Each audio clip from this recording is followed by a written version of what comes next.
Hare Krishna, Gauranga. So another 30 key verses of the Bhagavad Gita coming up. Now we're in the last one of chapter 4. We'll have a little look at this one. This is a very, very, very important verse. Why? Because this is describing pretty much one of the key hinges of Krishna consciousness. Everything hinges on this. If it's not there, then it's a vital part missing in the whole build up of our Krishna conscious foundation is the spiritual master, serving a bona fide spiritual master. We've spoken the last few verses about the parampara system, about the Lord's reason for descent, about one who knows the Lord. So now we're going to actually discuss about serving that person who knows the Lord. Following in the line of that person who's in the disciplic succession. So this is how vital this verse is. Om Namo Bhagavate Vasudevaya. Om Namo Bhagavate Vasudevaya. Om Namo Bhagavate Vasudevaya. So Bhagavad Gita chapter 4, text 34. Tadvidi pranipatena pariprashnena sevaya upadekshanti te jnanam jnaninas tatvadarshanaha. Just try to learn the truth by approaching a spiritual master. Inquire from him submissively and render service unto him. The self-realized soul can impart knowledge unto you because they have seen the truth. Om Jnanatamrindasya Gyananjana Shalakaya Chakshurunmilitam Yena Tasmai Shri Gurave Namaha Shri Chaitanya Manobhishtam Stapitam Yena Putale Swayam Rupa Kadamayam Dadati Swapandantikam Nama Om Vishnu Padaya Krishna Prastaya Bhutale Srimati Bhaktivedanta Swami Itiram Namaste Saraswati Devi Gaurava Vachami Nirvashesha Shunivri Pashachadi Sadhani Jai Shri Krishna Chaitanya Prabhu Nityananda Shri Advaita Gadadhar Shivasari Gaura Bhaktivinoda Hare Krishna Krishna Krishna Hare Hare Hare Ram Ram Ram Hare Hare Mukham Kruti Vachalam Pangum Langayati Virim Yatkripatamaham Vande Shri Gurum Dinitaranam Paramananda Madhavam Shri Chaitanya Ishwaram Nama Shrestam Manamapi Sachiputra Athaswarupam Rupam Tashagrajam Uruparim Matarim Goshtavatim Radha Kundam Girivaram Horadika Madhavasam Prapto Yasha Pratita Kripaya Shri Gurum Tam Natoshmi Nama Vishnu Krishna Srimati Jananda Goswami. So purport by the Divine Grace of the Prabhupada Ki Jai. So the first part is the path of spiritual realization is undoubtedly difficult. The Lord therefore advises us to approach a bona fide spiritual master in the line of disciplic succession from the Lord himself. No one can be a bona fide spiritual master without following this principle of disciplic succession. So we know already from many descriptions that this material world is a big dangerous ocean, and to get over it we have to know how to navigate the stormy waters. And the spiritual master is described as being the expert boatman who rows you across on the Sankirtan ship. All the devotees are on top of the boat doing Sankirtan, and all the spiritual activities are situated on the boat, and the material world is this turbulent waters. Now sometimes we may think, well, if the boat is already on the other side, how do we get it? But the simultaneous nature of the spiritual master is that he is on the boat rowing it expertly, but has also left the boat there for us on our side. And that is the process of devotional service. The boat is the process of devotional service. The spiritual master is on the other side of the spiritual world. So he's guiding us through. So we have to approach that spiritual master who's in the line of the disciplic succession from Krishna himself. So this is this evam parampara praptim. So the Lord has passed it down from one to another. Lord Brahma was first, of course, the first created being, who then, of course, then had the intelligence given by the Lord to create the rest. And Lord Brahma himself had to surrender when he came out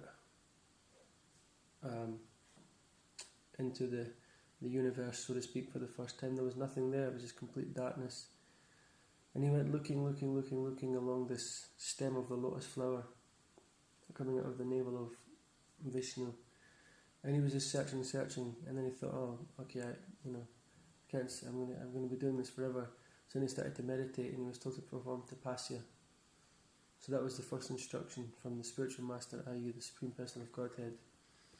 And on doing that, on meditating, you could say he was given that kind of Harinam Diksha, and he was chanting the Gopal mantra, which for those who have got second initiation will know that one.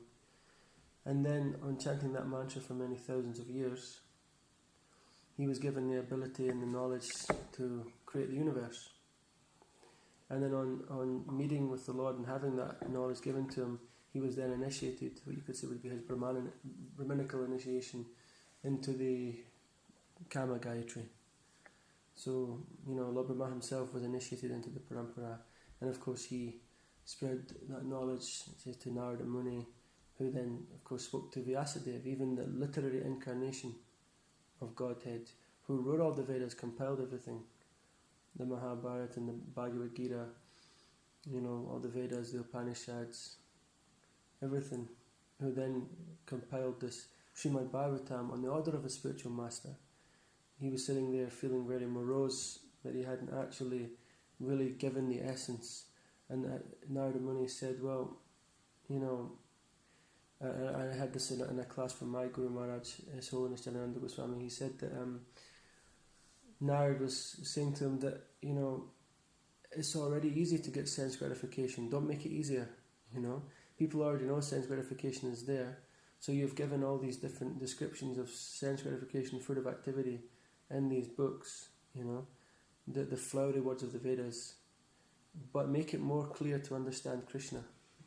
So then he spoke, he compiled the Vedanta Sutra, which is more a scholarly book, and then again he then compiled the most direct way to understand Krishna is the Srimad Bhagavatam. So again, this is taking the instruction from the spiritual master.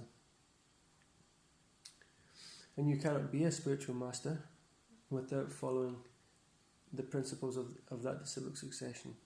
And the principles of our Gaudiya Vaishnav line, coming from, Krishna originally, but then Lord Chaitanya, or the Brahma Madhva Gaudiya Vaishnav line, is Sankirtan, spreading the Yuga Dharma, which Srila Prabhupada most recently updated as an Acharya can do, into these different services that I keep discussing. Distributing books became the Brihat Mardanga, chanting the holy name, reading Prabhupada's books. These are our Shastras. This is our study of Shastra. Instead of dedicating your life to the Vedas, we dedicate our lives to the Chaitanya Charitamrita, the Srimad Bhagavatam, the Bhagavad Gita, Nectar of Devotion, so on and so forth. This is our Shastric study. I've been hearing a lot of lectures recently from His Holiness Radhanath Swami, and he's always talking about living a life of humility, no criticizing, no gossip, these kind of things. This is our Vaishnav line. This is our disciplic succession. This is what our spiritual masters are teaching. So if you want to be a guru, in the Nectar of Instruction it speaks about this Vacho Vega Manasapruda Vega Mudara Pastave Ganyatan Yuvasahitadira.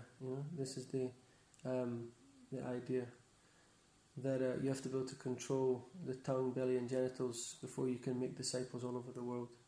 So you have to follow very strictly what your guru describes to you and orders you to do. I heard again in some recent brahmacharya lectures about this idea of being a yes man. For a brahmacharya, there's no concept of I want to do this or I want to do that. It's whatever you want me to do, spiritual authority, guru, then I'll do it. And in many ways, grihastha ashrams like that also. We don't have much freedom of choice. We may pick our job. If they give us the job, we may we may pick our partners in that sense. But then within that, there's certain rules, there's guidelines. Everything is rules and regulations. Everything is, yes, we develop more love, in the ultimate sense, but everything is guided by a strict structure of rules and regulations. The Lord is the original spiritual master, and a person in disciplic succession can convey the message of the Lord as it is to his disciple. No one can be spiritually realized by manufacturing his own process, as is the fashion of the foolish pretenders.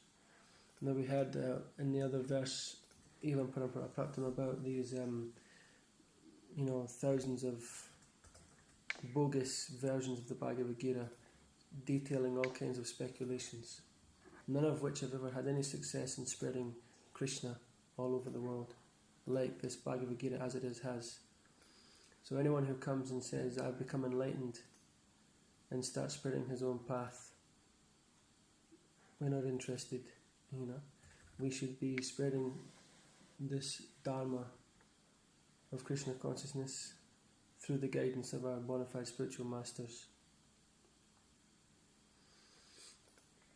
The Bhagavatam 6.3.19 says, Dharman tu shakshat bhagavat pranitam. The path of religion is directly enunciated by the Lord. So we heard also in that Evam Parampara Praptam that only the Lord can start a process. Therefore, mental speculation or dry arguments cannot help lead one to the right path. Nor by independent study of books of knowledge can one progress in spiritual life. One has to approach a bona fide spiritual master to receive the knowledge. Such a spiritual master should be accepted in full surrender, and one should serve the spiritual master like a menial servant without false prestige. We hear many times about this story of Sudama and Krishna, how as they were living as brahmacharis, and they were in the ashram of Sandipani Muni, and they were going out and collecting firewood. They were doing menial tasks. This is the Supreme Person of Godhead, but he set that example. How to live as a brahmachari for some time. They practiced in this. He learned 64 devotional qualities, one a day. So expert, is the Lord. So he himself set that example. And so many others have dedicated that time to living in the ashram of the Guru. Now, for example, in Mayapur we have the Bhaktivedanta Gurukul, where the devotees are trained in traditional Vedic ashram life from 5 to 25, like this, So there is ways and means to do that. And it says here, to live, especially without false prestige. This is the thing, Radhana Swami in his training to the Chaupati Brahmachari speaks about anyone who says no to a service, that's the time when they can go. And that's the time when you can leave. Because we should be eager for service, and we should be surrendered to whatever comes as being in the mercy of the Lord, Again, in the Grihastha ashram, there's no concept of saying no to service. So why should there be a concept of saying no in the Brahmachari ashram? Because we have to work, we have to look after our kids, we've chosen to, I don't say we'll not have to, but you've chosen to, you've took up that service, so it's a responsibility. Have to means grudgingly, chosen means that you're willingly doing it, and also doing it above that, doing it nicely, doing it with love, doing it with care. Attentive service. Satisfaction of the self-realized spiritual master is the secret of advancement in spiritual life. Inquiries and submission constitute the proper combination for spiritual understanding. Unless there is submission and service, inquiries from the learned spiritual master will not be effective. So this is the key to unlocking an instruction. When you ask the spiritual master, don't challenge, don't think that you know better. I've been personally listening to some lectures recently and being astounded at the knowledge of my own spiritual master and many other devotees that I listen to, and hopefully I feel that I'm trying to unlock more and more the message that they're spreading in these classes. Simply because I'm trying to endeavour a bit more deeper by chanting the holy name. So this is one of the ways of submission, is taking to their instructions really strongly. There was one nice quote recently from Tamal Krishna Maharaj, saying that your desire to preach shows that you're really keen to please your spiritual master. That's your surrender to your spiritual master as a desire to preach, as one indication. One must be able to pass the test of the spiritual master, and when he sees the genuine desire of the disciple, he automatically blesses the disciple with genuine spiritual understanding. So there's a lot more the spiritual master will give as he sees you advance. He will give you a spiritual name, he'll chant on your beads, He'll give you the fully upgraded version of the holy name. But just like Apple iTunes or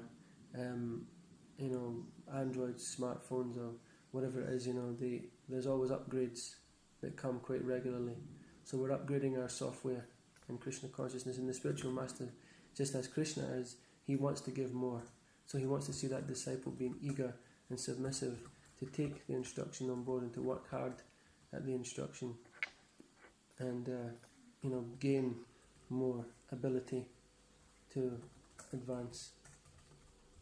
In this verse, both blind following and absurd inquiries are condemned. Not only should one hear submissively from the spiritual master, but one must also get a clear understanding from him in submission and service and inquiries. A bona fide spiritual master is by nature very kind towards a disciple. Therefore, when the student is submissive and is always ready to render service, the reciprocation of knowledge and inquiries becomes perfect. We should understand with faith that the spiritual master knows us best. And so many times, devotees can discuss this point, that they've seen ways where the spiritual master is sorry into their very heart. One of the common examples is when you're sitting in the Bhagavad class, totally fried out, totally feeling it, in the material world, and your modes of nature swirling around in your mind. And then you go into the class. It might not necessarily be your own spiritual master, but that speaker, whoever it is, because we're also saying here Shiksha Guru, Diksha Guru, Vatma Pradarshika, so on and so forth. But of course this verse specifically speaks about surrendering to the Diksha Guru. Nonetheless, the idea of instruction. So you go in and you hear the perfect verse, perfect sloka, perfect purport that completely lifts you up, And so many times you go before your spiritual master and you ask him some question and he just goes, I know what your issue is, and he gives you the answer, And it's very, very enlivening to the heart to know that your best interests are in someone else, someone's capable hands, Very rarely do we find in the material world that we can trust someone fully. So we hold back, But with the Guru, don't hold back. But on the other hand, don't throw your misguided enthusiasm. This point about, useless inquiry, just random nonsense things that you just constantly ask, Ask good, clear questions that will help to dig into the points that you need to draw out the poison in the heart, But then once the spiritual master's given that and he's pulled the poison out, don't continue just to be like, can we turn it around, can we flip it upside down, can we drag it out? No, the answer's been given, it's a clear-cut thing, move on to the next part, The spiritual master's not just there to answer constant questions. There's a certain point where he then gives that strength for you to fly for a bit, till you come to the next platform. And we can see this concept of spiritual master across all the religions. They may be called different names. In Islam, the main kind of preachers or heads of the society are called the imams. Lord Jesus had 12 disciples, the apostles.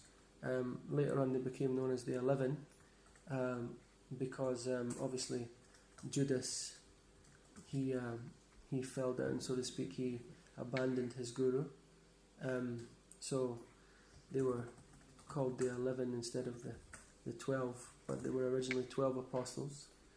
And I've mentioned before in the past how, even in, like, for example, the Greek philosophers like Socrates and so on and so forth, they all had different disciples, even in the sense of, for example, the Renaissance painters, you would see that some of the ones like Leonardo da Vinci would influence another famous artist who would follow in the footsteps of essentially his guru or his inspirational person. And amongst musicians, great musicians would associate, and one would be kind of senior to the other, Amongst mathematicians, amongst scientists, even teachers, this is a thing. Guru means teacher in that sense, So the parents are also guru.